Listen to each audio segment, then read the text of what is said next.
రాత్రిపూట ఆడోళ్ళు ఒంటరిగా నిలబడితే చాలు బద్మాష్ వాళ్ళు బండ్ల మీద వచ్చి షిడాయిస్తారు. ఎప్పుడన్నా ఆఫీస్ నుంచి ఆలస్యంగా ఇంటికి పోదామంటే భయమే అవుతుంటది. అబ్బా, ఎవడెట్లా చూస్తాడో తెలియదు, దగ్గరకు వచ్చి ఏమంటాడో తెలియదు. వామ్మో, ఆలస్యమైన రోజు దాల్చుకుంటేనే నాకు ఒళ్ళు ముండ్లు వస్తుంటాయి. హాగు అందుకే ఈ మేడం మంచి ఉపాయం చేసింది.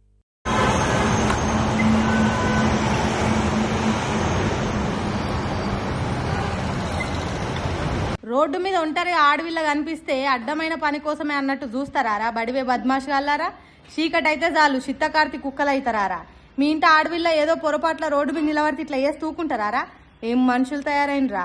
ఎక్కడి పోరంబోకు ఫాల్తుగాళ్ళురా? ఆడవిల్ల కనిపిస్తే చాలు అలసగా తీసుకుని అలవాటు అయిపోయింది.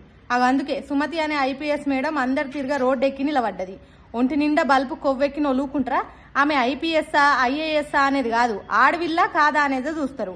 అందుకే దగ్గరికి పోయి వస్తావా, రేట్ ఎంత చెప్పు, ఎందుకు దిక్కులు చూస్తున్నావు అన్నట్టు మాట్లాడిండ్రట. అట్లా ఒక్కరు కాదు ఇద్దరు కాదు 40-50 మందికి ఎక్కువ నకరాలు చేసిండ్రట. ఐపీఎస్ ఆఫీసర్కు దూరంగా పోలీసులుండి మేడం దగ్గరికి పోయి షెకలు వడ్డోళ్ళని దొరకబట్టి పక్కకు నిలబెట్టుడు చేసిండ్రట. అట్లా రాత్రి 12 గంటల నుంచి తెల్లారి 3:30 వరకు స్పెషల్ ఆపరేషన్ చేసిండ్రట. దిల్సుఖ్ నగర్ ఏరియాలో చేసిన ఈ ఆపరేషన్ చదువుకునే పోరగాన్లు నౌకర్లు చేసేటోళ్ళే ఎక్కువ మంది ఉన్నారట ఇంట్లో. ఇక వాళ్ళందరినీ జమ చేసి పోలీసు వాళ్ళతో క్లాసులు ఇప్పించిండ్రట, వాళ్ళ ఇంటోళ్ళతో మాట్లాడిపించిండ్రట. అమ్మ, మీ కొడుకు, మీ భర్త, మీ తండ్రి రోడ్డు మీద అమ్మాయి కనిపిస్తే ఎంతకు వస్తావు, రేట్ ఎంత అని అడుగుతున్నాడని ఇంటోళ్ళకి చెప్పి గట్టి క్లాస్ వీకిండ్రట. అందులో కొంతమంది గంజాయి మత్తులో కూడా ఉన్నారట. ఎట్లాంటి వాళ్ళకి అట్లాంటి ట్రీట్మెంట్ ఉంటుంది కానీ మంచిగా అరుచుకున్నారు కావచ్చు. అమ్మ సుమతి మేడం, నీకు దండాలు తల్లి, నీ ధైర్యానికి కోటి శనార్థులు. ఒకవేళ చిల్లర గాలల్లో ఎవడన్నా బద్మాష్ చేష్టలు చేస్తే ఆ లోపు పోలీసులు రాకుంటే ఎట్లా అనేది ఆలోచన చేయకుండా ధైర్యం చేసినందుకు దండాలు తల్లి.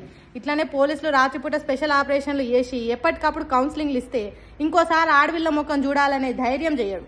చక్కగా ఇంటికి చేరుతారు కానీ సాగు నోట్ల తలకాయ పెట్టొద్దు అనుకుంటారు కావచ్చు. అందుకే ఈ వీడియోని చూసిన జనం షెబ్బాస్ సుమతి మేడం అని మెచ్చుకుంటారు.